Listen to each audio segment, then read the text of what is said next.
មានបងអូនស្រីម្នាក់គាត់សួរខ្ញុំថាបងធ្វើដូចម្ដេចដើម្បីជួយកូនឲ្យនិយាយភាសាអង់គ្លេសបានល្អខ្ញុំសូមលើកទឹកចិត្តបងអូនថា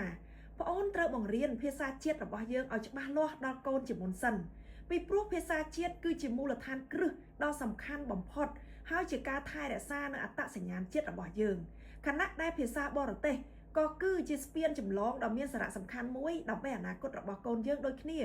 ដូច្នេះបើសិនជាយើងអាចបណ្ដុះទាំងភាសាជាតិនិងភាសាអង់គ្លេសទៅទន្ទឹមគ្នាតាំងពីតូចនោះវាមានភាពងាយស្រួលដល់កូនទៅថ្ងៃអនាគតផងដែរ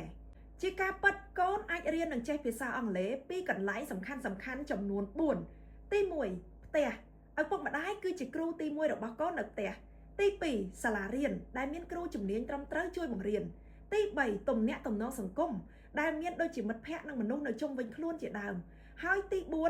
គឺបណ្ដាញសង្គមឬក៏ទូរទស្សន៍ដែលកូនអាចមើលនិងអាចរៀននិយាយតាមបានខ្ញុំសូមលើកយកកន្លែងសំខាន់ទី1មកចែករំលែកនៅក្នុងវីដេអូនេះដែលបានសរសេររៀបរាប់នៅក្នុងសៀវភៅជីវិតក្តីស្រឡាញ់និងកេរដំណែលជាមួយនឹងសៀវភៅកំណត់សុភមង្គលគ្រួសារផ្ទះគឺជាកន្លែងទី1ដែលអាចបណ្ដុះមូលដ្ឋានគ្រឹះភាសាអង់គ្លេសដល់កូន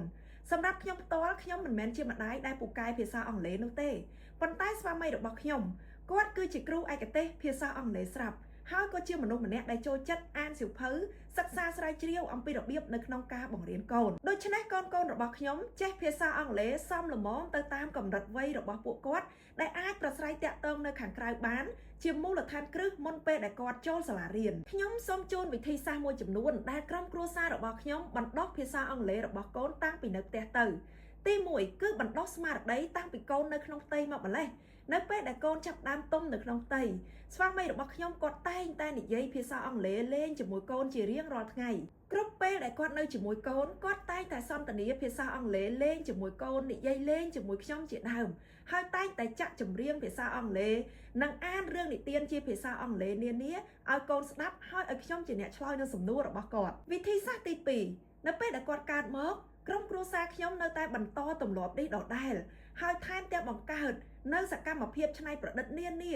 ដើម្បីឲ្យកូនចូលចិត្តនៅក្នុងការវឹកហាត់និយាយភាសាអង់គ្លេសដូចជាការបង្កើតវេទិកាដើម្បីឲ្យពួកគាត់ដេញដោលមតិគ្នាឬក៏ដាក់ប្រធានបទអ្វីមួយដើម្បីឲ្យពួកគាត់ស្រាវជ្រាវដើម្បីយកមកនិយាយបទបង្ហាញប្រាប់យើងវិញវិធីសាស្ត្រទី3ពេលខ្លះពួកខ្ញុំដើរតួធ្វើជាកូនសិស្សទៅវិញដោយឲ្យពួកគាត់ជាអ្នកបង្រៀនដើម្បីចែករំលែកនៅអ្វីដែលគាត់ចេះដែលគាត់ដឹងមកពីសាលារៀនបង្កើនទំនុកចិត្តនិងភាពក្លាហានរបស់ពួកគាត់ថែមទៀតផងវិធីសាស្ត្រចុងក្រោយគឺជាការបង្កើតបរិយាកាសបង្រៀនតគ្នាពីម្នាក់ទៅម្នាក់នៅពេលដែលកូនច្បងយើងបានបង្រៀនគាត់ចេះហើយ